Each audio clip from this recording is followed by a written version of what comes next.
2010년도에 지방선거 때. 네, 그때 심상정 단일화한 다음에 김문수하고 마지막에 붙으셨던. 늦게 단일화해갖고 좀 영향이 있었던 거 그런 아닌가요? 건 아니고 이제 뭐 그 영향도 없지는 않겠지만 기본적으로 사표가 많이 나왔잖아요. 뭐 진표수만큼 사표가 나왔는데 그렇죠. 뭐 그거는 부차적인 거고 이제 시골 지역에서 너무 많이 져가지고 대도시 지역에서는 조금밖에 못 경기도 이기고. 농촌 지역에서. 그래서 김문수 씨가 개발 공약을 가지고 그렇게 그렇죠. 뭐 GTX 미만이 네. 되지도 않을 거 그 사기 공약 가지고 이렇게 하는데 그게 안 막아지더라고요. 그 아무리 사실을 얘기를 해도 그래서 졌죠.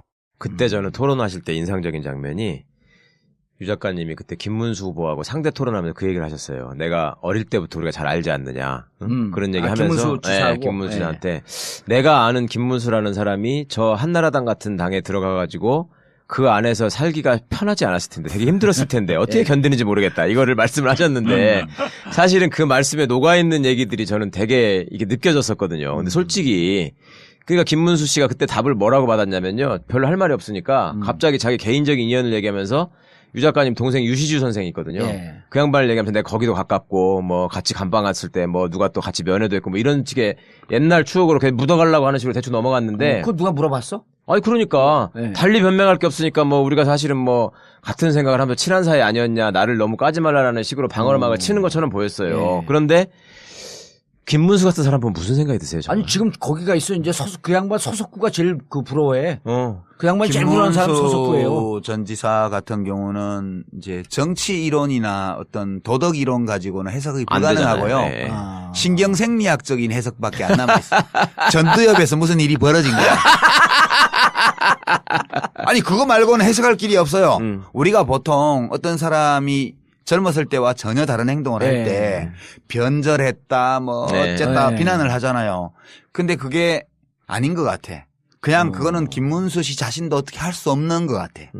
전두엽에서 뭐 왜 우리가 중2병 걸려서 아들들이 막 네. 인간 같지 않은 때. 행동을 하잖아요. 예. 여자애들도 그렇고 남자애들도 그렇고 중1, 중2 때 인간 같지 않은 말과 행동을 해요. 지랄 총량의 법칙이라고 네, 하죠. 근데 그거를 부모들이 못 견뎌주고 지랄 총량의 법칙이야. 예, 못 견디고 이렇게 하다 보면 아이하고 정서적인 유대가 깨져서 그렇죠. 가정불화가 생기고 그래요. 네. 근데 꼭 참아주고 믿어주고 이렇게 하면 정말 어느 날 갑자기 바뀌더라고요. 그 김문수를 참아주고 믿어주라는 말씀이세요 아니죠. 지금? 아니죠. 이거는 그 반대의 게 있어요. 고문을 해라 고문을. 그러니까 인간 같지 않은 말과 행동을 하던 아이가 예. 어느 날 갑자기 딱 인간이 돼요. 네. 이유가 뭘 것 같아요? 네. 전두엽 발달 때, 그 나이에, 그러니까 사춘기, 이른바 반항기를 통과하는 그때가, 뇌과학으로. 예, 우리 이거는. 전두엽, 아니 저 얘기를 저렇게 진지하게 얘기해. 재밌습니다. 우리 전두엽 부분에서 예. 그런 타인과의 관계, 배려, 맞아요. 이런 논리적인 맥락 이런 걸 우리 다 세포가 자라면. 관장하잖아요. 예. 그게 아이들마다 그 전두엽 분야 부분이 기능이 확충되는 시기가 다 다르대요. 근데 일반적으로 그게 사춘기래요. 그게 네. 그게 뇌가 폭발하는 거예요, 그때. 김문수 인제 사춘기가 온 거야? 그렇지, 아니지. 그 반대의 과정이 진행된 거라고 봐야지. 전두엽에 뭔가 그런 기능이 작동하지 않게 하는 예. 그 예의와 염치와 일관성과 이런 것들을 지킬 수 없게 만드는 신경생리학적 변화가 전두엽에서 있다. 일어났음에 분명하다. 그러니까 그렇지 않고는 해석할 길이 없어. 아니, 이제 2달 전에 탄핵을 해야 된다고 얘기하다가 갑자기 느닷없이. 갑자기 느닷없이 가갖고 소속구하고 같이 태국기를 메고. 그러니까 우리가 김문수 씨를 비난할 게 아니고 예. 김문수 씨의 뇌에 있는 전두엽에 있는 몇 번 신경세포 예. 그걸 찾아가지고 그 신경세포를 비난해야 돼. 너 때문에 이렇게 됐다. 전에 한번 유시주 선생님은 제가 그런 글을 쓰셨던 게 기억이 나거든요. 정확한지 모르겠는데 택시를 타고 가는데 나 미워하지 않아.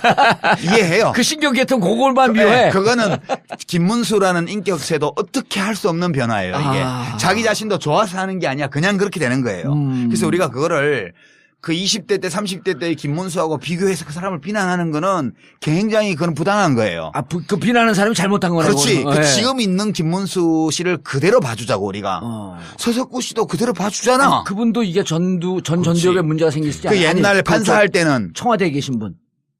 아니 그거까지는 내가 뭐 단정하면 그분은 원래 그런 분이었을 가능성이 많아요. 원래 전두엽이 없었어 거기는. 그거는 무슨 그런 변화가 있는 게 아니고 네, 원래 그런 원래. 분이고 서석구 변호사 경우는 원래 판사 시절에는 그래요. 불임 사건의 네. 일부 무죄 판결도 하고 네. 그랬단 말이에요.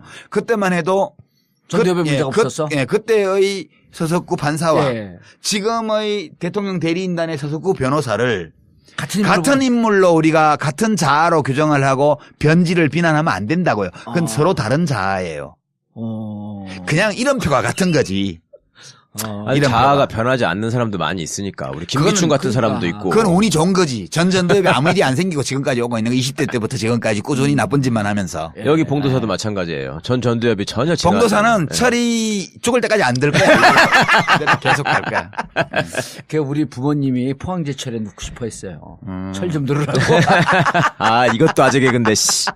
넘어가는 거야, 그냥. 아유, 정말. 아니, 그런데 이제 제가 왜 자꾸 대선 얘기를 하냐 하면 지금 그 문재인 후보와 후보라고 얘기해 안희정 후보가 같은 이제 친노의 뿌리라고 얘기를 하잖아요. 근데 친노의 뿌리라고 하면 또 우리 유 작가님이 제일 잘 아시잖아. 나는 뿌리는 아니지. 나는 격가지지. 친노의. 아니 2002년서부터 어쨌든 같이 활동을 한 거 아니에요. 그러니까 노무현 대통령이 그 얘기가 궁금해. 노무현 대통령이 국회의원이 되기 전부터 관계를 맺었던 사람들이 친노 선골이야. 노무현 변호사 시절에 누구예요 그게? 그게 뭐 다 우리 사건 부산파가 거기야. 부산파. 부산파가 더 뿌리죠 그러니까. 그렇지. 부산파가 원뿌리지. 원뿌리고 문재인은 부산파지 그러니까. 원뿌리에 해당되는 원뿌리의 좌장이지. 그다음에 국회의원이 되고 나서 대통령 후보가 되기 전까지 굉장히 어렵게 정치를 하던 시절에 그때 안희정 이광재. 그게 이제 좌희정 우광재 등등이 다 그때 사람들이에요. 나는 나는 2002년 대선 때 그때 그전부터 알기는 알았지만 정치적 관계를 맺은 거는 마지막 최후의 전투를 앞두고 붙은 거지. 개혁당으로. 그러니까 옛날 우리가 이제 많이 알고 있는 초한지의 이 스킴 그러니까 뭐랄까 그 어떤 구조 이걸 빌려서 말하면 한고조의 3인방이 있었잖아요. 소하, 장자방, 장량, 한신 이 세 사람이 이 3인방이에요. 근데 한고조가 미천한 시절에 동네 깡패 건달 시절에 30cm짜리 단도 하나 들고 다닐 때 그때부터 이 유방을 알아보고 따랐던 사람이 소하예요. 그다음에 그다음에 장자방은 나중에 그 미천한 신분에서 벗어날 수 있게 해준 사람이에요. 장량은. 그다음에 맨 마지막에 합류한 게 한신이 소하의 추천으로 한신이 저 항우 진영에서 별 볼 일 없는 하급 장교로 있다가 이쪽 유방 진영으로 와가지고 그냥 총사령관이 돼버렸잖아. 그러고는 항우와의 결정적인 전투를 7번을 이겨요. 7번인가 그럴 거야. 모든 결정적인 전투는 다 한신의 책략으로 이겨요. 근데 나중에 어떻게 돼요? 소하는 재상이 돼가지고 천수를 누리면서 수십 년간 부귀영화를 누렸고요. 장량은 죽기 싫어서 도망갔어요. 무슨 승천하는 도술을 익힌다고 계속 사표를 내다가 결국 성공해서 도망쳤고요. 안 죽었어. 그다음에 한신은 자기가 공이 크다고 계속 자랑하고 다니다가 유방 와이프한테 넘어가가지고 그 종탑에 목 잘려 죽었잖아요. 그러니까 그 차이예요. 그 차이인데 이 부산파의 정서는 노무현 대통령이 그냥 인권 변호사 시절에 맺어진 관계를 토대로 하고 있어요. 이제 뿌리가 제일 깊어. 그다음 안희정은 동업자예요. 노 대통령 표현에 따르면 문재인은 친구. 안희정은 동업자. 유시민은 자원봉사자. 자봉에 불과하시다. 나는 자봉에 불과한 사람이에요. 자봉인데 자봉 열심히 했고 좀 뭐 일도 좀 할 줄 안다고 정규직으로 찍어, 정규직으로. 그러니까 부서를 일단 계약직으로 많이 잠깐 써뒀죠. 그런 정도. 근데 계약직인데 열심히 했고 일은 잘해. 뭐 그런 정도 평가. 자, 그러면 지금 그 문재인 그 부산파와 안희정 금강파 뿌리가 틀리잖아요. 뿌리가 틀리죠. 아니, 왜냐면 제가 양측을 뿌리가 다르지. 양측을 우리 이제 유 작가님한테 묻고 지금 이제 그 둘이 계속 갈등 관계가 어떻게 될 거냐라고 하는 게 무척 궁금해하는 사람들이 많아요. 그래서 양측을 다 깊이 취재를 해봤더니 완전히 이게 뭐 적대적 골이 아니라 완전히 다른 집안이야. 문화와 분위기가 좀 달라요. 그러니까 친노라고 하는 큰 울타리에 있을 뿐이지. 그래서 저기는 제가 보기에는 노무현 대통령은 문재인과 부산 친구들은 동지로 본 것 같고 이쪽은 동업자라고 실질적으로 표현했기 때문에 동지보다 친구예요. 친구 동업자야. 친구 동업자 자원봉사자 이렇게 세 그룹이 있어요. 친노에는. 지금 자원봉사자 어떤 사람은 이거를 선골, 진골, 육두품 예. 이렇게 얘기하기도 해요. 네. 나는 육두품에 들어가요. 육두품. 예. 육두품 중에서 좀 잘 보여갖고 출세한 놈. 예. 그런 거에 해당되고 지금 그렇게만 있는 건 아니에요. 사기꾼도 있어요. 겉으로 친노라고 하면서 알고 보면 그 팔고 다니는 놈들. 그게 제일 많아 지금. 많아. 아니 제일 많은 물론 족보 위조해서 만들어가지고 선골에 네. 들어가기도 하고 진골에 예. 들어가기도 네. 해요. 네. 근데 그건 다 표시나. 그러니까 지금 노무현의 친구와 노무현의 동업자가 지금 예선에서 경선을 치르게 돼 있어요. 예, 세게 양강구도예요 붙어있죠. 예. 지금.